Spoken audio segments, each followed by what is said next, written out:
Assalamualaikum warahmatullahi wabarakatuh. Kami dari kelompok 6 ingin menyampaikan hasil diskusi kami yang berjudul kreativitas.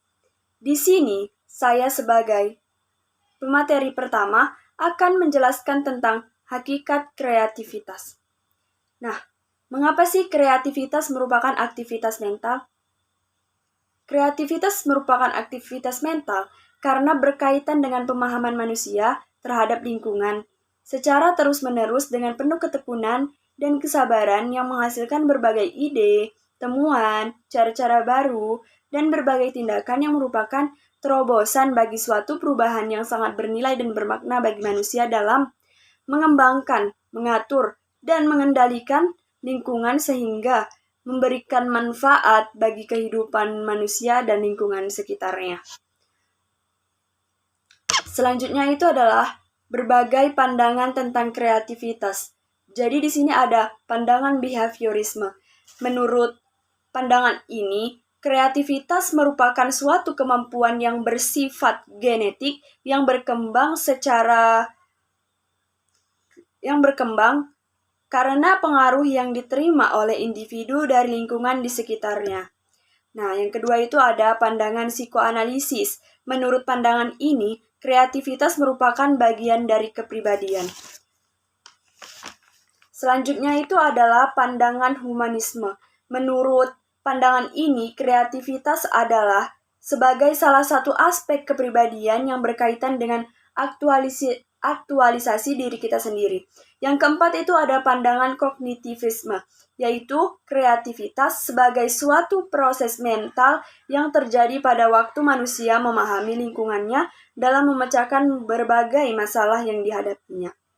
Selanjutnya ada neuroscience dan kreativitas. Michael N. Green 1979, seperti yang dijelaskan oleh Jamaris, yang menguraikan teori belahan otak atau Theory of Hemispheric Specification. Teori ini merupakan teori yang berangkat dari hasil penelitian di bidang neuroscience, khususnya yang berkaitan dengan fungsi-fungsi belahan otak bagian kiri dan belahan otak bagian kanan dalam memperoleh informasi oleh kedua bagian belahan otak tersebut. Nah, yang pertama ada belahan otak kiri. Fungsi dari belahan otak kiri adalah untuk mengatur kegiatan tubuh di bagian kanan, memproses informasi-informasi yang berkaitan dengan verbal. Maksudnya adalah informasi yang terbentuk dari kata-kata yang disampaikan secara lisan maupun tulisan. Baiklah, selanjutnya saya akan melanjutkan materi ini. Belahan otak kanan berfungsi mengatur bagian tubuh sebelah kiri, memproses informasi-informasi yang bersifat non-verbal. Berdasarkan uraian yang telah diberikan sebelumnya, maka seseorang yang kreatif menggunakan belahan otak bagian kanan lebih dominan dari penggunaan belahan otak bagian kiri. Sebaliknya, individu yang berpikir secara logis dan rasional menggunakan belahan otak bagian kiri lebih dominan dari belahan otak bagian kanan. Kreativitas sebagai aktualisasi dari gifted dan talented.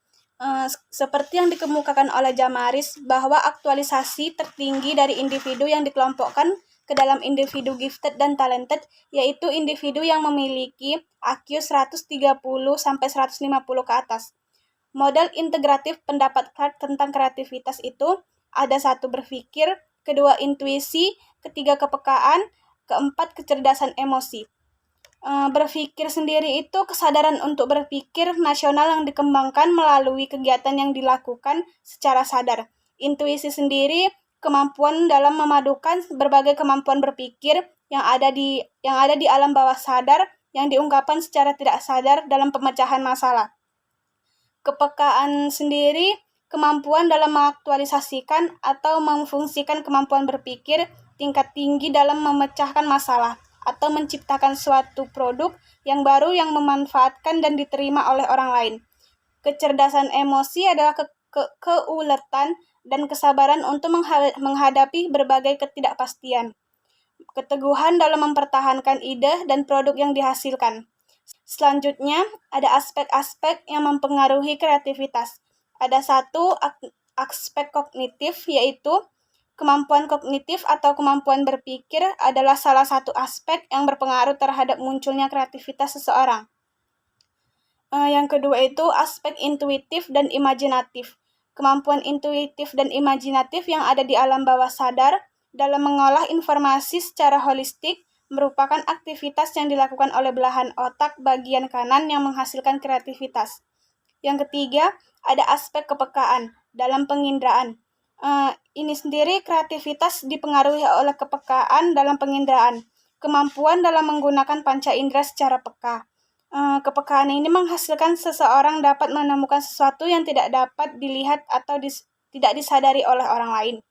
Yang keempat itu ada aspek kecerdasan emosi, di mana kecerdasan emosi ini berkaitan dengan keuletan, kesabaran, dan ketabahan dalam menghadapi ketidakpastian, dalam menghadapi berbagai masalah yang berkaitan dengan aktivis yang menghasilkan kreativitas.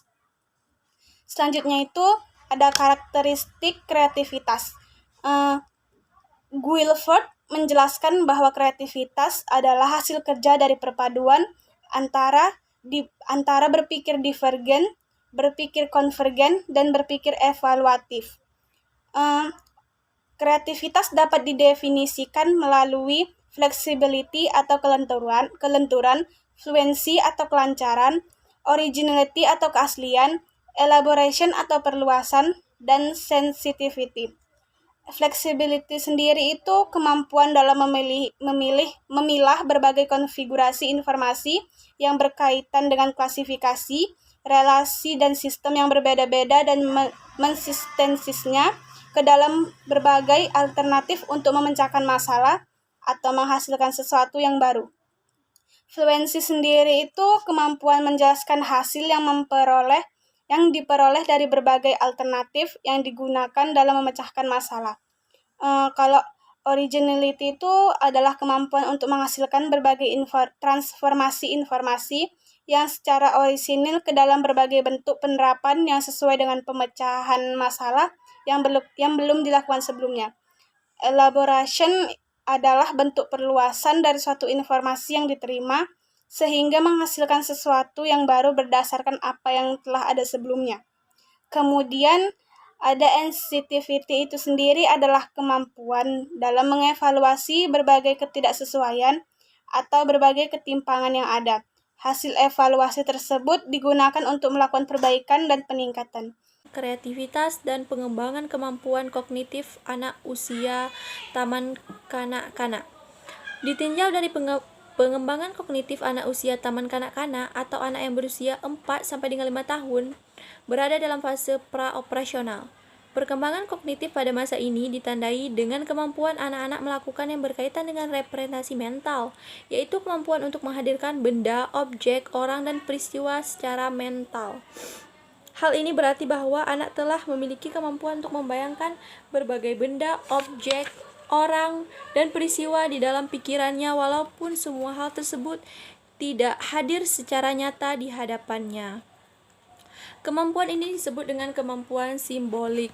Contohnya, ada seorang anak bernama Desi yang berusia 4 tahun berbicara dengan bonekanya dan memberi makanan pada bonekanya. Ayo, Ani, makan nih, bubur ayam, enak. Ayo buka mulutnya, gitu.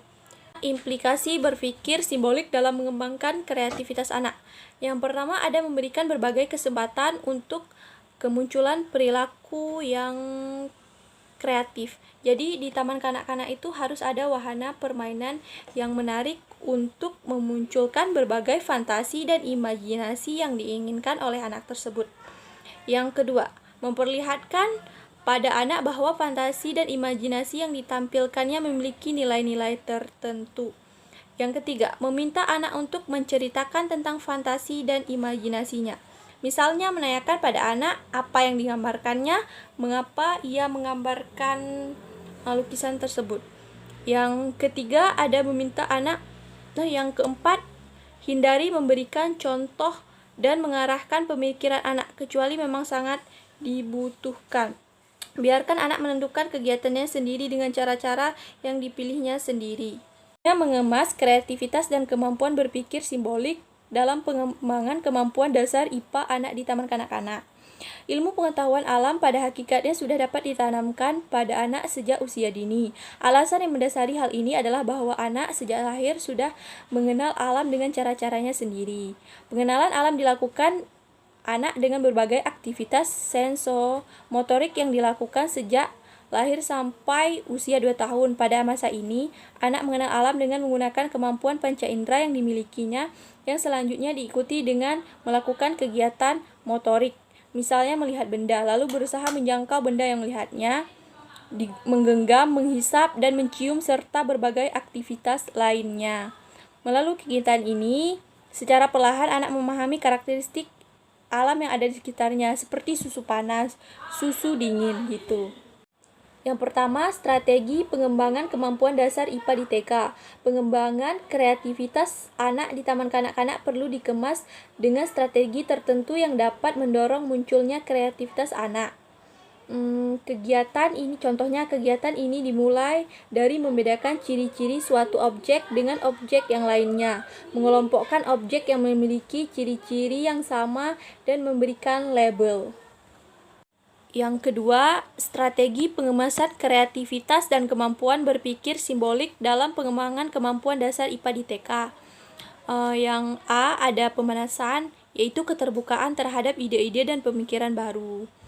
Jadi dalam fase ini, guru mengajak anak untuk mendiskusikan berbagai ide dan saran tentang kegiatan yang akan dilakukan. Misalnya, guru mengemukakan pertanyaan yang menimbulkan konflik di dalam pemikiran anak. Anak-anak, mari kita pikirkan apa yang paling penting dilakukan saat ini. Seperti itulah contohnya. Pertanyaan tersebut merupakan pemanasan yang akan memunculkan konflik di dalam pemikiran anak-anak. Pada tahap selanjutnya, berbagai ide dan saran akan muncul dari anak, sehingga menghasilkan berbagai pendapat tentang apa yang paling penting untuk dilakukan pada saat itu. Yang B, ada menemukan fakta. Menemukan fakta adalah salah satu strategi yang ada dalam melakukan teknik penemuan ide-ide. Yang D, ada mengemukakan hipotesis. Berdasar pernyataan yang diajukan sebelumnya, maka guru-guru mengajak anak-anak untuk mencari pemecah masalah tentang ikan yang megap-megap. Misalnya dengan mengajukan pertanyaan, apa yang harus dilakukan untuk menolong ikan yang megap-megap? Pertanyaan ini mungkin akan dijawab anak-anak dengan berbagai jawaban. Disiram dengan air, dimasukkan ke dalam air, atau dibasahi, atau dimasukkan ke dalam akuarium. Yang terakhir, yang E, pembukaan kebenaran hipotesis atau evaluatif. Dalam fase ini, pembuktian kebenaran hipotesis dilakukan dengan kegiatan aktual. Dalam hal ini, guru perlu menyiapkan ikan di dalam akuarium dan mengeluarkannya serta menunggu apa yang akan terjadi dengan ikan, yaitu megap-megap, lalu melakukan kegiatan-kegiatan yang akan membantu ikan agar dapat hidup, yaitu memasukkan ikan ke dalam akuarium kembali. Dengan demikian, anak secara langsung dapat membuktikan kebenaran hipotesis yang mereka ajukan sebelumnya. Jadi hanya cukup sekian dari kelompok kami, lebih dan kurang kami mohon maaf. Assalamualaikum warahmatullahi wabarakatuh.